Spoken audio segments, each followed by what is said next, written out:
Good morning students. आज मैं आप लोगों को सिंपल हार्मोनिक मोशन के बारे में पढ़ाने जा रहा हूँ। SHM, SHM, what does it mean? Simple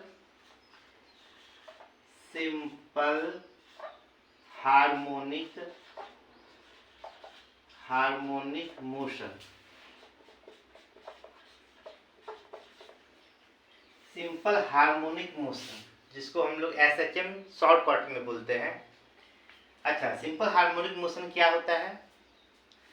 तो जब कोई एक ऑब्जेक्ट एक निश्चित समय अंतराल में एक निश्चित दूरी तय करती है, तो ऐसे गति को हम लोग सिंपल हार्मोनिक मोशन के अंतर्गत रखेंगे, जिसको हम लोग पीरियोडिक मोशन भी बोलते हैं। पीरियोडिक मोशन का मतलब यही होता है कि जब कोई भी ऑब्जेक्ट एक निश्चित दूरी निश्चित समय अंतराल में तय करती है, तो उसे हम लोग क्या बोलते हैं?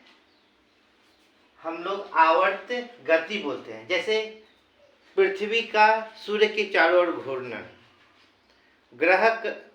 उपग्रह का ग्रह के चारों ओर घूर्णन, ये एक क्या है? आपका पीरियोडिक मोशन का एग्जाम्पल है। ठीक है। हम लोग इसके बाद एक जैसे वाइब्रेटरी मोशन होता है, फिर आप देखते हैं वाइब्रेटरी मोशन को हम लोग ऑसिलेटरी मोशन भी बोलते हैं। तो जब कोई भी ऑब्जेक्ट एक फिक्स पॉइंट के इर्द गिर्द निश्चित समय अंतराल में निश्चित दूरी तय करती हो या अप डाउन करती हो, तो उसे हम लोग ऑसिलेटरी मोशन या आप वाइब्रेटरी मोशन भी बोल सकते हैं। ठीक है। तो जितने भी आपका, जिसको दोलन गति बोला जाता है, जितने भी वाइब्रेटरी मोशन या ऑसिलेटरी मोशन है, वो पीरियोडिक मोशन के अंतर्गत आते हैं। बल्कि सभी आपका पीरियोडिक मोशन ऑसिलेटरी मोशन के अंतर्गत नहीं आता है।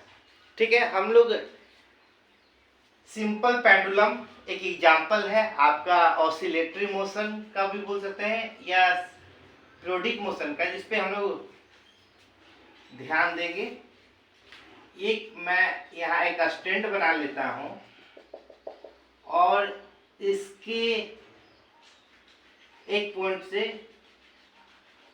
एक थ्रेड के माध्यम से ये पॉइंट को मैं S बोलता हूँ और एक L लेंथ लेकर एक थ्रेड के माध्यम से एक बॉब को लटका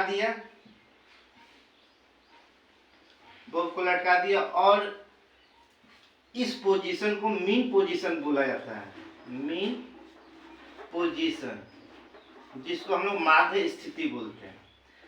अब ये एक फिक्स पॉइंट है। इस फिक्स पॉइंट के इर्द गिर्द जो मोशन होता है, तो उसको ऑसिलेटरी मोशन बोलते हैं, वाइब्रेटरी मोशन बोलते हैं। ठीक है। और जितने भी वाइब्रेटरी मोशन या ऑसिलेटरी मोशन होते हैं, वो आपका पीरियोडिक मोशन के अंतर्गत आते हैं।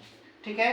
तो ये फिक्स पॉइंट के इर्द गिर्द जब ये बॉब, इसको गोलक या बॉब, इंग्लिश में बॉब बोला जाता है, और ये अगर ये मूव करती है, जब इस पे फोर्स दिया जाता है तो ये मूव करेगी, तो एक मैक्सिमम डिस्टेंस कवर करती है राइट साइड में और लेफ्ट साइड में। तो राइट साइड में जो मैक्सिमम डिस्टेंस कवर करेगी, उसको, वो मैक्सिमम डिस्टेंस को हम लोग आयाम बोलते हैं, जिसको हम लोग अधिकतम या उच्चतम दूरी को, उच्चतम विस्थापन को आयाम के नाम से जानेंगे। इसको स्मॉल a द्वारा इंडिकेट किया जाता है, इस दूरी को। ये पोजीशन को O बोला जाए, इस पोजीशन बॉब की इस पोजीशन को A बोला जाए, और ये लेफ्ट में भी इसी तरह मूव करेगी। अब इसको, ये सस्पेंशन पॉइंट है, इसमें फिक्स कर दिया गया है, और O से मूव करेगी ये B की ओर। ये डिस्टेंस पे स्मॉल a कहलाएगा। तो जब कोई ऑब्जेक्ट, इट मीन्स इस तरह के अरेंजमेंट को हम लोग सिंपल पेंडुलम बोलते हैं, जो कि आप वॉच में देखे होंगे। ठीक है। तो जब यहाँ से राइट साइड या लेफ्ट साइड में मूव करती है, तो इस गति को हम लोग क्या बोलेंगे, periodic motion, simple harmonic motion बोलते हैं। और देखिए ये एक कंप्लीट ऑसिलेशन कब लेता है, जब कोई ये जो बॉब है ओ से स्टार्ट होगी और ए तक जाएगी और पुनः ओ तक आएगी, फिर ओ से बी तक जाएगी और बी से पुनः ओ तक आएगी, तो ये वन कंप्लीट ऑसिलेशन, एक पूर्ण चक्कर बोला जाता है। ठीक है, तो एक्चुअली में एक पूर्ण कंप्लीट ऑसिलेशन लेने में इसको 4 आयाम पूरा करना पड़ता है। यहाँ से 1, फिर यहाँ पुनः 2, फिर यहाँ 3, ये 4। इट मीन्स आप बोल सकते हैं 4 into A is equal to what? 4 into A is equal to what? Amplitude, means one complete oscillation. Sorry, one complete oscillation. One complete oscillation is equal to what? 4 into A. Okay, हम लोग आगे देखते हैं। तो ये देखिए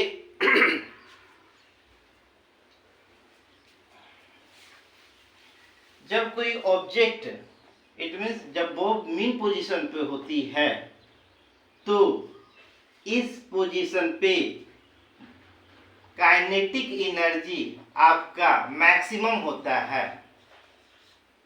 kinetic energy क्या होता है? मैक्सिमम होता है। ठीक है, दूसरा वेलोसिटी, वेलोसिटी क्या होती है? मैक्सिमम होती है। अब बाकी सब शून्य होती है, मीन्स एक्सेलरेशन, एक्सेलरेशन, एक्सेलरेशन क्या होता है? 0 होता है। डिस्प्लेसमेंट, डिस्प्लेसमेंट, डिस्प्लेसमेंट क्या होता है? 0 होता है। ठीक है, potential energy, PE, potential energy क्या होता है? 0। ये 4 टर्म याद रखिएगा, 1 2 3 4 5। ये आपका ऑब्जेक्टिव क्वेश्चन पूछ सकता है कि सिंपल पेंडुलम में जब सरल लोलक अपनी माध्य स्थिति में होती है तो उसका काइनेटिक एनर्जी क्या होता है? तो महत्तम होता है। वेग क्या होता है? महत्तम होता है। एक्सेलरेशन क्या होता है? शून्य होता है। डिस्प्लेसमेंट क्या है? शून्य होता है। पोटेंशियल एनर्जी क्या होता है? शून्य होता है। आराम से देख सकते हैं। देखिए इस मीन पोजीशन में तो यहाँ जो एक्सेलरेट कर नहीं रहा है, आप फोर्स देंगे तब तो एक्सेलरेशन लेगा। तो यहाँ फोर्स देंगे तो ये मैक्सिमम दूरी तय करेगी। इट मीन्स ए पोजीशन पे, at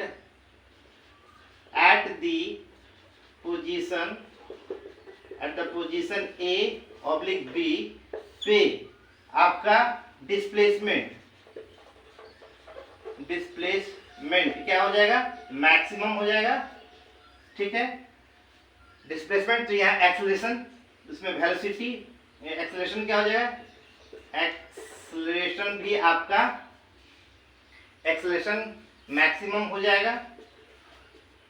ठीक है, वेलोसिटी यहाँ एक्सट्रीम पॉइंट पे 0 हो जाएगी, वेलोसिटी 0 हो जाएगी, बाकी सब 0 हो जाएगी, वेलोसिटी 0 हो जाएगी। ठीक है, displacement, displacement maximum, acceleration maximum है, वेलोसिटी क्या हो जाएगी? डिस्प्लेसमेंट मैक्सिमम है, एक्सेलरेशन आपका 0 हो जाएगी, सॉरी, और वेलोसिटी भी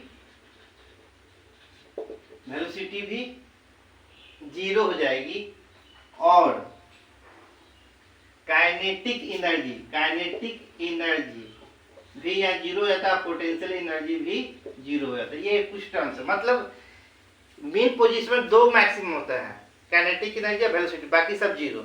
जबकि इसका जस्ट उल्टा होता है एक्सट्रीम पॉइंट पे, मींस पॉइंट ए और बी पे, काइनेटिक एनर्जी और वेलोसिटी, काइनेटिक एनर्जी और वेलोसिटी दोनों 0 होगी। इसका मैक्सिमम इसका 0, बाकी सब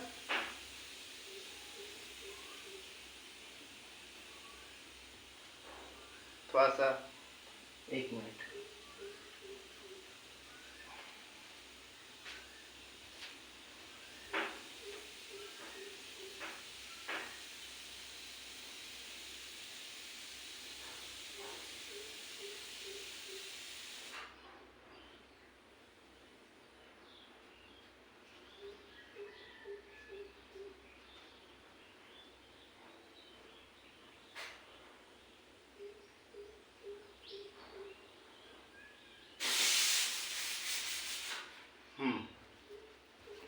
इसी का सब जस्ट उल्टा कर दीजिए।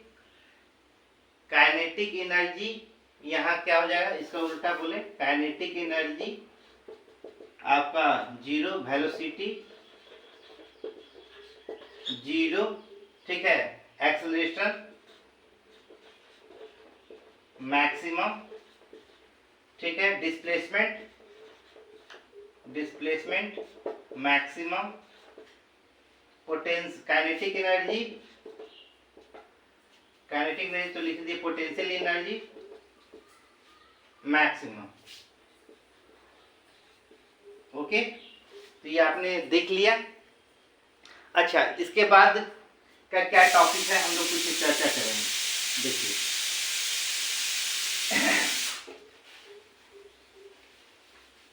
इसमें कुछ टर्म्स हैं, उस टर्म्स को मैं पहले क्लियर कर रहा हूं। एक टर्म्स आता है आपका सबसे पहले, आप तो देखिए एम्पलीट्यूड,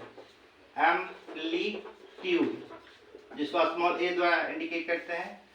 जब कोई बॉब ओ से ए डिस्टेंस या ओ से बी डिस्टेंस कवर करती है तो वो डिस्प्लेसमेंट को हम एम्पलीट्यूड कहते हैं, जिसको ए द्वारा इंडिकेट किया जाता है। और एम्पलीट्यूड का ऐसा यूनिट क्या होता है, आपका मीटर होता है। ओके, देन आप देखे होंगे कि जब ये मीन पोजीशन से और ये जो सस्पेंशन पॉइंट है इसके बीच की दूरी का स्मॉल एल बोलते हैं। और इसमें इसके बाद नेक्स्ट पॉइंट है आपका फ्रीक्वेंसी। फ्रीक्वेंसी को आप एक ग्रीक लेटर है न्यू, या आप स्मॉल एफ द्वारा भी इंडिकेट कर सकते हैं। न्यू का सिंबल जस्ट लाइक जी टाइप का होता है, और F is equal to 1/t। और फ्रीक्वेंसी का ऐसा यूनिट आप लोग बोलेंगे क्या, h⁻⁻1 बोलिए या हार्ट्ज बोलिए, ठीक है, h जेड द्वारा इंडिकेट करते हैं। ओके, इसके बाद एम्पलीट्यूड देख लिए, फ्रीक्वेंसी देख लिए, और इसके बाद आप लोग टाइम पीरियड, जिसको आवर्तकाल बोला जाता है, टाइम पीरियड जिसको कैपिटल टी द्वारा इंडिकेट करते हैं। कैपिटल टी द्वारा इंडिकेट, इसका ऐसा यूनिट आपका सेकेंड होता है, एसआई यूनिट सेकेंड। ओके, और कंप्लीट ऑसिलेशन का मतलब तो आप समझ गए कि जब कोई ऑब्जेक्ट पोजीशन ओ से A, again A to O, then O to B, and then B to O आ जाए, इसको वन कंप्लीट ऑसिलेशन बोलते हैं। फर्स्ट मैं डिफाइन करता हूँ फ्रीक्वेंसी क्या होता है। तो जब कोई ये बॉब एक सेकेंड में जितना कंप्लीट ऑसिलेशंस करता है वो फ्रीक्वेंसी कहलाता है। एक सेकेंड में जितना कंप्लीट ऑसिलेशंस होगा। टाइम पीरियड क्या होता है, तो वन कंप्लीट ऑसिलेशंस में जो समय लगती है उस समय को हम लोग टाइम पीरियड बोलते हैं, ठीक है। और वन कंप्लीट ऑसिलेशंस तो आप समझ ही गए, ये एक आयाम, दो आयाम, तीन, चार, means 4 into 8 means one complete circle. अच्छा, अब मैं बेसिकली टाइम पीरियड पे चर्चा करने जा रहा हूँ। आप एक रिलेशन होता है आपका, ये लेंथ जो सस्पेंशन पॉइंट है और मिड पोजीशन है, ठीक है, ये बॉब का सेंटर और एस पॉइंट के बीच का डिस्टेंस एल बोलते हैं। L is equal to constant into T square होता है। T means time period, L means length from S to O. Okay, तो ये जो कांस्टेंट है वेयर, ये जो कांस्टेंट है, ये कांस्टेंट का वैल्यू g/4πr² होता है, और इसका वैल्यू होता है 0.248 मीटर पर सेकेंड स्क्वायर। ये एक्सेलरेशन के बराबर होता है। तो g क्या है, एक्सेलरेशन ड्यू टू ग्रेविटी है। अब इसको यह पुट कीजिए, तो L is equal to g/4πr² into क्या है, टी स्क्वायर। तो हमको टाइम पीरियड निकालना है, तो टाइम पीरियड निकालने के लिए हम लोग क्या करेंगे, तो क्रॉस मल्टीप्लीकेशन से यहाँ से कीजिए, बाई में क्वेश्चन तो यहाँ 1 है, यहाँ देखिए तो L by T square is equal to G by 4 pi 4 pi square होता है, 4 पाई स्क्वायर। तो इसको पलट देते हैं, T square by L is equal to G by 4 pi square. तो T square is equal to क्या हो जाएगा, एल इंटू जी, इसको दोनों साइड में रखना होगा वो। ओके, इसको टेक द रेसिप्रोकल, तो T square by L then 4 pi square by G. तो T square is equal to taking cross multiplication, तो 4 pi square into L by G, then T is equal to square का तो root over 4 pi square into L by G. अब इसको यहाँ मिटा दे रहा हूँ, तो t इज इक्वल टू क्या हो जाएगा, 4 का स्क्वायर रूट 2, स्क्वायर हटता तो रूट हटता तो पाई, ये l और g का तो स्क्वायर रूट नहीं, l बाई जी। ये देखिए टाइम पीरियड का ये formula, t is equal to 2 pi under root l by G. इसका बहुत ही बड़ा रूल है, बहुत सारा न्यूमेरिकल बनता है। तो ये जो time period t is equal to 2 pi under root L by G, इसमें आप देख सकते हैं time period is equal to length, जो कि मीन पोजीशन से सस्पेंशन पॉइंट के बीच की दूरी है, G acceleration due to gravity है। क्योंकि इसमें मास नहीं है इसलिए टाइम पीरियड में मास का कोई इफेक्ट नहीं पड़ता है। मैं 2 एग्जांपल आप लोगों को डील करता हूँ। देखिए, जैसा कि आप लोग देखे होंगे, जैसे झूला पे आदमी लोग जो झूलता है वो भी एक आपका पीरियोडिक मोशन का एग्जांपल है। तो क्वेश्चन से पूछता है अक्सर, जैसे कि कोई बच्चा या कोई व्यक्ति झूला पे झूल रहा है, ठीक है, और एक बच्चा झूला पे झूल रहा है, ठीक है। तो एक बच्चा का स्थान पर अगर 2 बच्चा रख दिया जाए तो क्या उसके समय आवर्तकाल में कोई परिवर्तन होगा? तो क्या होगा? नहीं होगा, एज इट इज होगा। क्यों? क्योंकि टी के साथ में देख रहे मास का कोई रिलेशन नहीं है। तो एक बच्चा हो, चाहे 2 बच्चा हो, चाहे 3 बच्चा हो, उसमें आवर्तकाल में कोई इफेक्ट नहीं पड़ता है। ओके, तो इफेक्ट किस पे पड़ता है? लेंथ पे और एक्सेलरेशन ड्यू टू ग्रेविटी पे।